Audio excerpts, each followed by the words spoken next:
시청자 여러분들과 전문가들이 생각하는 코스닥 시장에 대해서 이야기를 나눠봤는데요. 550선을 향후에 돌파할 수 있을 것이다라는 강한 바람이 또 많은 것으로 저희가 확인을 해볼 수 있었습니다. 과연 정말 연내에 550선을 돌파를 할 수 있을지, 코스닥 시장 새로운 역사를 또다시 쓸 수 있을지 기술적으로 이번에는 좀 분석을 해보겠습니다. LIG 투자증권의 지기호 상무 모셨습니다. 안녕하세요. 예, 안녕하십니까. 네, 먼저 기술적으로 본다면은 현재 코스닥 시장 어떻게 평가를 하고 계십니까? 예. 코스닥 시장은 시가총액 기준으로 놓고 봤을 때 작년 말 대비해서 한 7.3% 정도 상승을 했고요. 도표에서 보시는 바와 같이 코스닥 지수 자체로만 놓고 보면은 코스피 시장보다는 조금 덜 상승한 모습을 보이고 있습니다. 그리고 두 번째로서 이제 한국은행에서 지난 10월 금통위 때 이제 GDP 성장률을 하향 조정 수정했는데요. 단순 비교해서 놓고 본다고 가정을 했을 때 코스닥 수익률이 3.72% 정도 상승했기 때문에 2.4% 성장률보다는 약 한 1%포인트 정도 개선되는 흐름을 보였습니다. 그런데 더욱 재미있는 부분들은 시가총액이 더 크게 상승했다라는 부분들인데요. 네. 요 데이터를 보면서 이제 말씀을 드리면은요. 코스닥 시장 대비해서 대형주들 상승률이 작년 말 대비해서 하락을 하였습니다. 6.4% 정도 하락을 했고요. 그다음에 중형주가 0.4% 정도 상승을 했습니다. 그리고 코스닥 지수의 스몰캡 이 13% 정도 상승을 해서 시가총액이 코스닥 지수보다 더 크게 상승했었던 요인은 중형주하고 소형주의 상대적인 강세 때문이다. 이렇게 해석할 수가 있겠습니다. 네, 코스닥 시장 전반적으로 시가총액에서부터 업종별로 그리고 종목군별로 크기별로 또 변화에 대해서 설명을 해주셨는데 코스피와 코스닥을 좀 비교 분석을 해본다면 어떨까요? 네, 단순하게 이제 코스닥 지수와 유가증권 시장 지수를 같이 비교하도록 하겠습니다. 코스닥 지수가 지금 현재로 놓고 보면 상당히 많이 올랐다라고 생각을 하는데요. 실제로 비교 분석을 해보면 작년 말이 500포인트에서 시작을 했고요. 지금 현재 20 정도 됩니다. 그리고 지난주 금요일 기준으로 518포인트 정도가 되는데 지수 등락률로 보면은 약 한 3.7% 정도가 상승했습니다. 그리고 코스피 지수 기준으로 놓고 보면은 코스피 지수가 지난 주말 기준으로 6.4% 정도 상승했고요.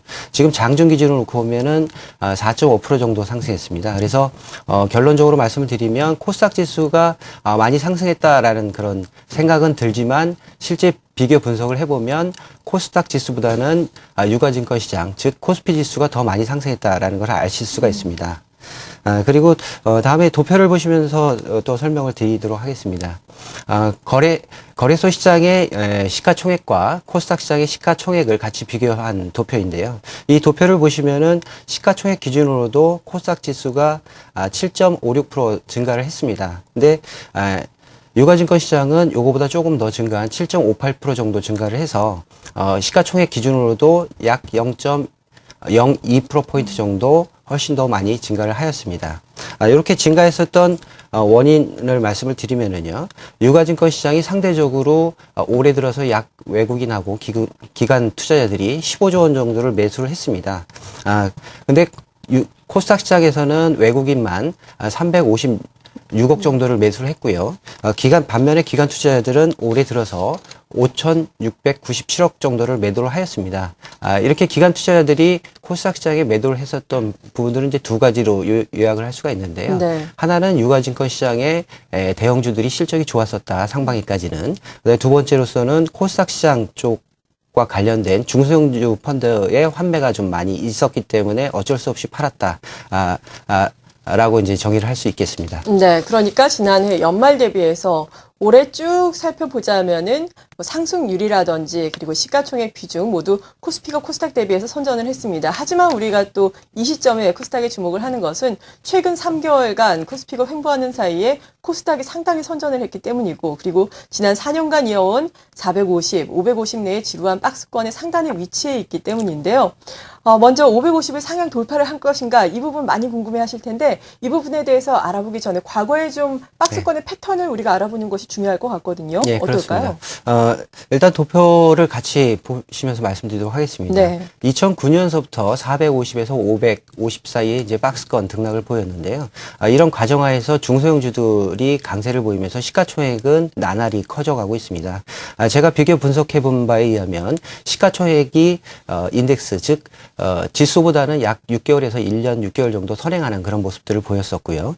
코스닥 지수가 수익률 기준을 놓고 봤을 때 조금 저조한 수익률이라고 말씀을 드렸습니다만 시가총액 기준을 놓고 보면은 3년 동안 32% 정도가 증가를 하였습니다. 이렇게 증가했었던 원인은 모두에 말씀드렸던 것과 마찬가지처럼 중소형주들이 탄탄한 실적을 뒷받침을 해가지고 증가를 하였다라고 보시면 될 것 같고요.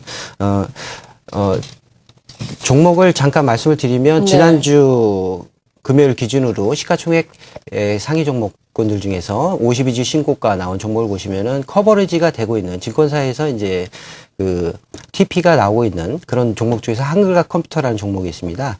이런 종목들 그다음에 이제 동양 EMP라든가 이런 종목들 같은 경우는 실적도 나오고 애널리스트들이 커버를 하면서 목표 주가 수준이 상당히 많이 올라왔습니다. 그래서 예를 들어서 8월 8일 기준으로 한글과 컴퓨터 같은 경우가 11,100원이었었는데요. 최근 신고가를 경신하면서 18,600원 그리고 장중 기준으로 19,000원 선까지도 올라왔었습니다. 그래서 짧은 기간 동안 한 67% 정도 상승을 했고요. 이러한 현상에서 놓고 본다고 가정하면 올해보다는 내년에 훨씬 더 증권회사에서 코스닥 종목에 대한 비교 혹은 분석하는 그런 리포트들이 상당히 많이 나올 걸로 이렇게 판단을 하고 있습니다. 네.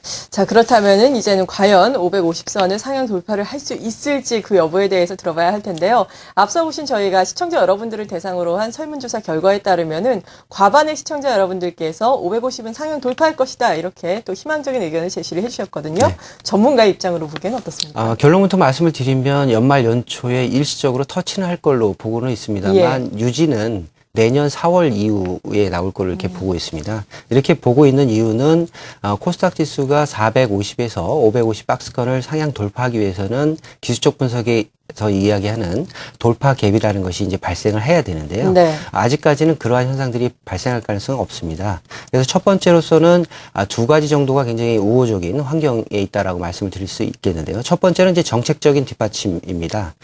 내년에 이제 새로운 대통령이 당선이 되는데 국정 운영을 지금 현재 후보자 세 분 모두 중소형주에 유리한 정책을 펼 걸로 보고 있고요.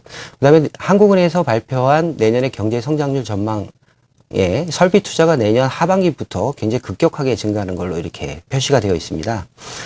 이런 부분들은 중소형주에 대해서 굉장히 큰 시세를 낼 수 있는 기반이 될 수 있다 이렇게 판단해 볼 수 있겠고요. 두 번째로는 이제 수급 측면입니다. 수급 측면에서 본다라고 가정을 하면 2008년부터 기관하고 외국인들이 코스닥 시장에서 지속적으로 물건을 내놓았는데요. 금액적으로는 약 3조 5천억 정도를 팔았습니다. 그리고 2005년부터 놓고 보면 약 한 5조 정도를 팔았었는데요. 이러한 중장기적인 수급 부담이 올해부터 외국인 투자자들이 올해 시장에서 350억 정도를 매수를 하면서 조금씩 개선이 되고 있습니다. 그래서 내년 같은 경우는 기관 투자자들의 참여 비율이 상당히 높아짐으로 해서 훨씬 더 큰 시세를 내지 않을까 이렇게 판단을 하고 있습니다. 네. 그렇다면은, 물론 앞으로 시간이 조금 더 필요하다라고 말씀을 해주셨지만, 코스닥 시장에 좀 어느 정도 변곡점 발생은 어떤 시그널들을 통해서 우리가 먼저 확인을 해볼 수가 있을까요? 네, 기술적 분석으로 놓고 보면 아주 단순합니다. 예. 제일 먼저 20일 이동평균선이 가장 중요하다고 말씀드리도록 하겠는데요. 20일 이동평균선이라고 하는 부분들은 영업일수로 20일이기 때문에 한 달 동안 매매했었던 사람의 본전 가격입니다. 이 본전 가격이 밑에 있냐 위에 있냐가 가장 중요한 것 같고요. 지금 대표 지수 모두 코스닥 시장 혹은 거래소 시장 모두 20일 이동평균선을 하회했습니다. 하회했기 때문에 단기적인 움직임은 좀 불안한 움직임이 나올 수 있다라고 보시면 될 것 같고요. 그다음에 중장기적이다 혹은 추세적으로 상승하는 국면에서는 60일 이동평균선이 상당히 중요하다라고 말씀을 드리도록 하겠습니다. 중기 투자자의 경우에는 지표가 조금 후행하지만 60일 이동평균선이라고 하는 부분들은 3개월입니다. 그래서 3개월 정도가 되면 기업의 분기 실적을 발표를 하기 때문에 주가가 실적보다 하향 조정이 됐다든가 혹은 고평가됐다라고 했을 때 이 분기 실적에 수렴하는 현상들이 매 분기마다 나오게 되는데요. 그래서 추세가 상승 국면 혹은 중기적인 투자자 입장에서는 60일 이동평균선을 변곡점 활용하는 지표로서 활용할 가치가 충분히 있다 이렇게 말씀드리도록 하겠습니다.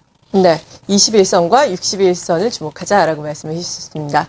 잠시 앞서서 말씀하신 사항을 또 정리를 해보자면은 550선 연내에 돌파는 할 것이다. 하지만 여기에 안착을 하고 상승 탄력을 키워나가는 것은 내년 4월 정도나 돼야 가능할 것이다 라고 말씀해 주셨는데 물론 앞으로 몇 개월이 남았지만 그 이후에 정말 안착하고 상향 돌파하는 과정이 이루어진다면은 하단과 상단은 어느 정도로 우리가 앞으로 생각을 해봐야 될까요? 네, 하단 자체로 놓고 보면은 제가 보는 글로벌 증시가 내년 1월부터 3월 첫째 주까지 좀 크게 하락하는 걸로 나옵니다. 물론 이제 절벽 이슈라든가 혹은 어닝스 모멘텀이 좀 하락하는 걸로 나오는데요.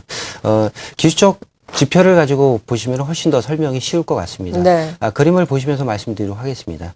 기술적 분석 이론 중에서 엘리어트 파동 이론이라는 게 있는데요. 엘리어트 파동 이론 중에서 지금 현재 코스닥 지수 패턴은 깃발형 패턴입니다. 밑에서 이제 300포인트대부터 올라와서 450에서 550포인트대까지 박스권을 이렇게 보이고 있는데요.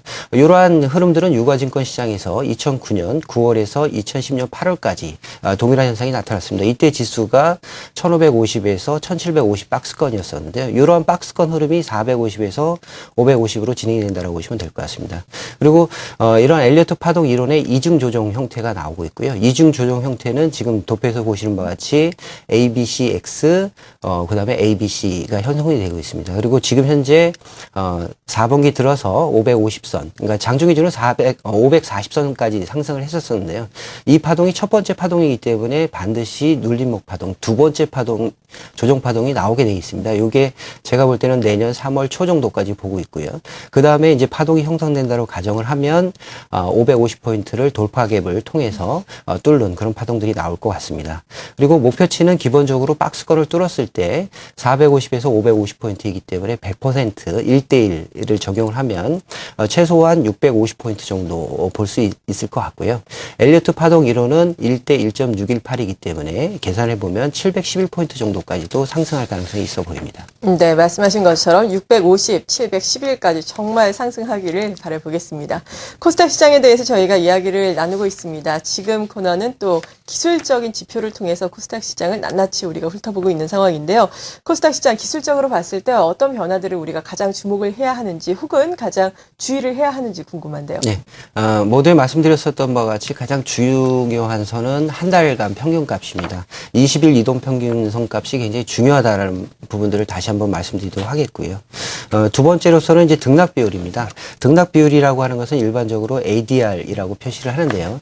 이 ADR이 100 이하, 오늘 같은 경우는 코스닥이 83 정도 나오고요. 거래소가 82 정도 나옵니다. 그러니까 상승한 종목에 비해서 하락한 종목이 더 많다라는 이야기입니다. 그래서 등락 비율이 100 이상일 때가 돈 벌기 쉬운 장세. 어떻게 보면은 추세가 상승적으로 오르는 장세다라고 보시면 될 것 같습니다. 그래서 도표를 한번 보시면은 지금 등락 비율이 11월 초 정도까지 다시 한번 하락을 합니다. 다음 주에는 코스닥 지수가 일주일 정도 하락을 했다가 11월 초 정도 돼서 이제 등락 비율이 다시 올라오게 되는데 이러한 사이클을 놓고 봤을 때 11월 장 자체로만 놓고 보면은 코스닥 지수와 거래소 시장 지수 모두 조금 상승할 가능성이 좀 있다 이렇게 보시면 될 것 같고요. 네. 세 번째로서는 이제 수급 데이터입니다. 이 데이터를 제가 통계를 내면서 정말 의미 있는 그런 시그널들이 내년 상반기 중에 나올 수 있겠다라고 이제 느꼈었던 부분들인데요.